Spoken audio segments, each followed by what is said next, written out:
Friends, आज का जो हमारा टॉपिक है वो है रिकॉम्बिनेंट डीएनए टेक्नोलॉजी।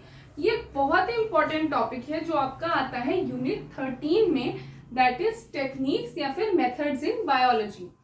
तो चलो शुरू करते हैं। सबसे पहले ये रिकॉम्बिनेंट डीएनए का मतलब क्या है? एक ऐसा डीएनए जो कि हमारे जीन ऑफ इंटरेस्ट को कैरी कर रहा है। जीन ऑफ इंटरेस्ट एक ऐसा जीन है जो कि आपका डिजायर्ड प्रोटीन या कोई भी आपका डिजायर्ड चीज बना रहा होगा जो भी आपको उस जीन से चाहिए। ठीक है, तो सबसे पहले क्या होता है, जैसे एक डोनर है, डोनर के पास जीन ऑफ इंटरेस्ट है, तो हम क्या चाहते हैं, हम चाहते हैं इस जीन ऑफ इंटरेस्ट को डोनर से लेके रिसिपिएंट में भेजना। बट ये इतना सिंपल नहीं है, जनरली ये डायरेक्टली करना थोड़ा सा डिफिकल्ट होता है, तो इसीलिए हम यूज करते हैं वेक्टर मॉलिक्यूल। तो अब ये वेक्टर क्या है? वेक्टर एक तरीके का ट्रांसपोर्ट सिस्टम है। वेक्टर है एक कैरियर मॉलिक्यूल जिसके थ्रू आप ये जीन ऑफ इंटरेस्ट को ना कैरी करोगे और फिर रिसिपिएंट तक लेके जाओगे।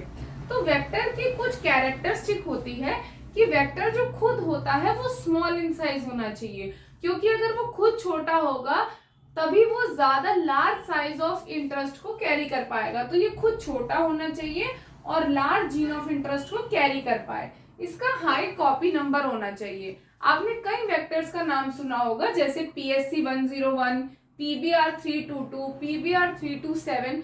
तो सबका जो मेजर डिफरेंस होता है वो वही होता है कि उनका खुद का साइज कितना है, इंसर्ट साइज कितना है और कॉपी नंबर कितना है। तो PBR क्यों इसे कहते हैं? P से तो हमारा प्लाज्मिड है और ये है बोलिवर एंड रोड्रिगेज, जिन्होंने ये जो प्लाज्मिड था ये डिस्कवर किया था। ऐसे ही पग भी आपका इंपॉर्टेंट वेक्टर है जो कि डिस्कवर हुआ था यूनिवर्सिटी ऑफ कैलिफोर्निया में, तो ये उस हिसाब से आपका नाम दिया गया है। अब अगर हम प्रोसेस देखें कि जनरल प्रोसेस होती क्या है आरटीटी की, तो हमारा क्या है, ये डोनर मॉलिक्यूल है, इसमें ये जीन ऑफ इंटरेस्ट है। अब हमें क्या करना है, इसको रिसिपिएंट तक भेजना है। हम डायरेक्टली नहीं भेज पाते हैं, इसलिए हम एक वेक्टर मॉलिक्यूल का यूज करते हैं। तो सबसे पहला स्टेप है रिस्ट्रिक्शन डाइजेशन। तो हम एक ऐसा एंजाइम यूज करेंगे, दोनों को या तो हम सेम एंजाइम से कट करेंगे या फिर अगर डिफरेंट एंजाइम से कट कर रहे हैं तो ये देखेंगे कि वो सेम स्टिकिएंट्स प्रोड्यूस करें। तो यहाँ पर भी हम एक कट लगाएंगे और वेक्टर में भी कट लगाएंगे। उसके बाद हम करेंगे लाइगेशन। लाइगेशन करने से क्या होगा कि ये जो वेक्टर मॉलिक्यूल है ना, चांसेस होंगे कि यहाँ पर जो कट हुआ है इसकी जगह पे आपका जीन ऑफ इंटरेस्ट आ जाए। पर जनरली ऐसा बहुत ही रेयर होता है। जब भी आप रिस्ट्रिक्शन डाइजेशन करते हो आपको दो टाइप की कॉलोनीज मिल सकती हैं, या तो ट्रांसफॉर्मेंट्स या फिर non transformants.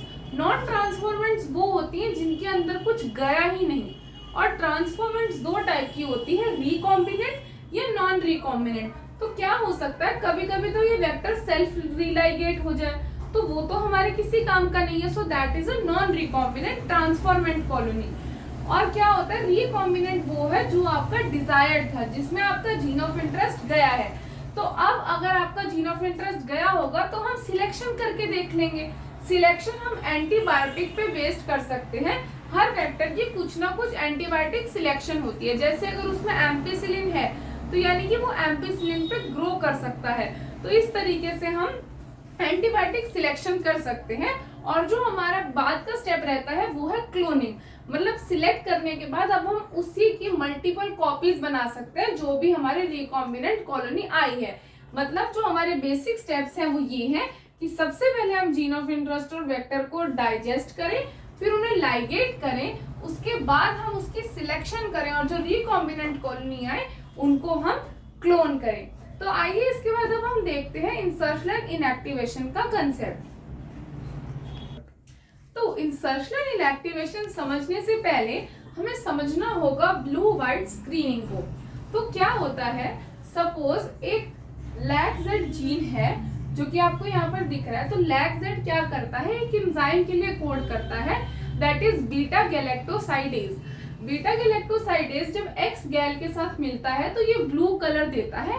This is under normal conditions. अब क्या हुआ, अगर हमारा मान लो यहाँ पे जीन ऑफ इंटरेस्ट आके जुड़ गया, तो अब आप देख पा रहे हो कि LAC-Z तो एक्सप्रेस ही नहीं हो पा रहा है। अगर LAC-Z एक्सप्रेस नहीं होगा तो बीटा गैलेक्टोसाइडेज बनेगा ही नहीं। जिसकी वजह से वो रिएक्ट नहीं कर पाएगा एक्स गैल के साथ और हमें व्हाइट कॉलोनी मिलती है। तो क्या होता है आप देख लो, जब नॉन रिकॉम्बिनेंट है यानी नॉर्मल कंडीशंस है तो हमें ब्लू कॉलोनी मिलती है, और जब रिकॉम्बिनेंट है, जब हमारा जीन ऑफ इंटरेस्ट आके जुड़ा है, तब व्हाइट कॉलोनी मिलती है। ये एक सिलेक्टेबल मार्कर है जो कि आप चेक कर सकते हो डायरेक्टली कि जब आप प्लेट पे देखोगे अगर आपको ब्लू और व्हाइट कॉलोनीज मिल रही है तो blue will be non recombinant and white will be recombinant. अब इसी से हम समझ सकते हैं कि क्या हुआ है यहाँ पे, जब जीन ऑफ इंटरेस्ट जो है वो आपका यहाँ पर आकर जुड़ा, इंसर्ट हुआ, तो हमने देखा जो कैरेक्टरिस्टिक जीन था LAGZ वो अपने आप को एक्सप्रेस ही नहीं कर पा रहा है। तो इसी प्रोसेस को कि जहां पर जीन ऑफ इंटरेस्ट के इंसर्ट होने की वजह से जो कैरेक्टरिस्टिक या फिर जो रिपोर्टर जीन है वो इनएक्टिवेट हो जाए, इसी प्रोसेस को कहते हैं इंसर्शनल इनएक्टिवेशन। GUI के आने की वजह से LAGZ is now inactivated, this is insertional inactivation. इसी के साथ साथ जो मैं यहाँ पे बताना चाहूंगी इज दैट अलग अलग वेक्टर्स का अलग अलग साइज ऑफ इंसर्ट होता है। जैसे कि अगर मैं बोलूं लैम्डा फाज का 10 kb के अराउंड होता है, मतलब वो इतना ले सकता है DNA। कॉस्मिक 35 से 45 kb, back is around 300 kb और YAG की सबसे ज्यादा कैपेसिटी है विच इज अराउंड 2000 kb। तो इस वीडियो में हमने कवर किया द बेसिक ऑफ RDT, कैसे प्रोसेस होती है, उसी के साथ blue white screening, insertional inactivation, vectors क्या होते हैं और कैसे कैसे हम साइज ऑफ इंसर्ट के बेसिस पे अलग अलग वेक्टर्स को क्लासिफाई कर सकते हैं। I hope you like this video. Please do share and subscribe to our channel for more such videos. Thank you.